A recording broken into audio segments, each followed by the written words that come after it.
This message is for those so-called animal rights people. Let me just tell you one thing. You are clueless and you have no idea what's happening in the world. You guys have an issue with something which might be a real big issue, but you don't think before you scream. So let's go through your complaints and then go through the system, how chickens work. Your complaints are basically, you take those chickens, compact them in a little crate, stack them on top of each other, and torture them, don't give them food or drinks, and you also claim that we physically abuse them by holding it by the wings and swinging them around their heads and then killing them. It sounds very terrible, actually. But let's go through the facts about how chickens get delivered throughout the whole year, and then we'll talk about our issues. There's a chicken market in Manhattan. They call the chicken farm and tell them, please, we need 500 chickens by tomorrow morning. Chicken farm says, sorry, maybe tomorrow night, or you gotta wait 2 days. Why so long? We are located 550 miles away out of New York, and it takes time to get delivered. No problem. We'll do that, we'll wait. Meanwhile, those farmers take those little crates, they run after the chickens, grab them by the neck, grab them by the wings or by the tail, and throw them into these crates. Compact them in, close the backs, put them on the trailer, one on top of each other, and they get delivered 2 days later. No difference if it's hot outside or cold outside, they get delivered with no food, no drink, some beating at them. That's how it gets delivered. That's the fact, how it's done. Now, you complain that our kapara centers have those chickens compacted in those milk crates, in these chicken crates.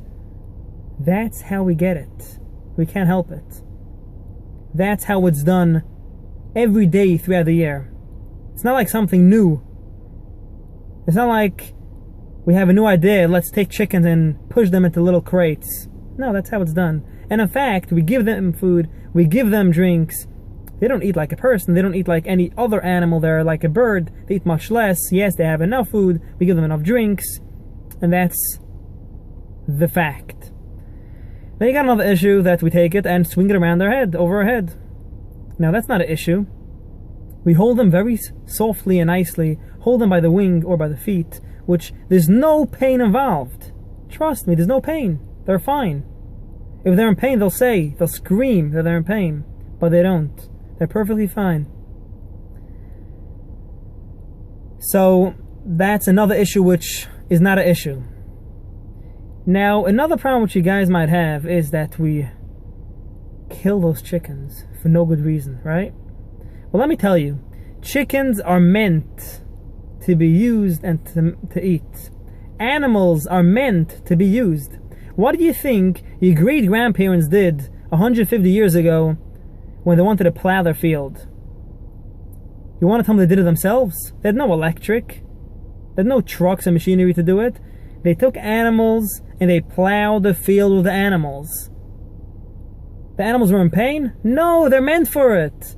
Animals are meant to work with. Animals are meant to eat. God gave us permission to eat animals. Yes, it's not an issue. Yes, animals might have feelings. That's why when we kill it in a very specific, careful way. I don't know how other places kill them, but the way we do it is very, very painless. There's no pain involved. You take a knife, I'm talking about a very sharp knife. If you get a cut with it, you won't even feel the actual cut. It's so smooth, no bumps involved. You take this knife, they cut the animal's neck or the chicken's neck, and they cut through two things. They cut through the breathing line, and they cut through the line of the messaging service from the brain to the body. And when you cut that through, these two things through, there is nothing left from this live chicken or animal. It's gone, has no feelings anymore. And it takes exactly a split of a second. If you can see the videos which you guys showed around how we slaughter the chickens, yes. It takes less than a second, a split second, and the chicken is dead. But then you guys are gonna scream, but they're jumping afterwards, they're moving. Well, the jumping and movement after it's dead, after those two things are cut through, this chicken is dead, 100% dead, has no feelings and no nothing. The reason why it does jump around must be the muscles. All animals have it. Even after killing an animal, it can still kick you. Not because they have feelings, not because they have a brain left. It's gone. The muscles are still moving. So that's another issue which you shouldn't look at. And if you have any issue with killing any animal, you shouldn't come to us. You should come to those who take live lobsters. A lobster, it has feelings, it has a brain, it's alive, and you take it and you put it in sizzling water, in sizzling oil, and it dies from suffering. Is that called okay? 100% not, but they're not Jews. Lobsters are not kosher. Jews don't do it, so we can't complain. Please, guys, you gotta grow up. You gotta live in a real life, reality. You want to be vegetarian? You're just missing out. And by the way, those chickens which we get, those chickens are not meant to reproduce. Those chickens are meant to eat and to use. They don't even lay eggs. And even those who do lay eggs, eggs are also meant to eat and not to reproduce always. Yes, we need more chickens for us, not just to run around and to be like a puppy and all padded and whatever. Have a great day and come back next year with a different approach to the whole issue. Take care.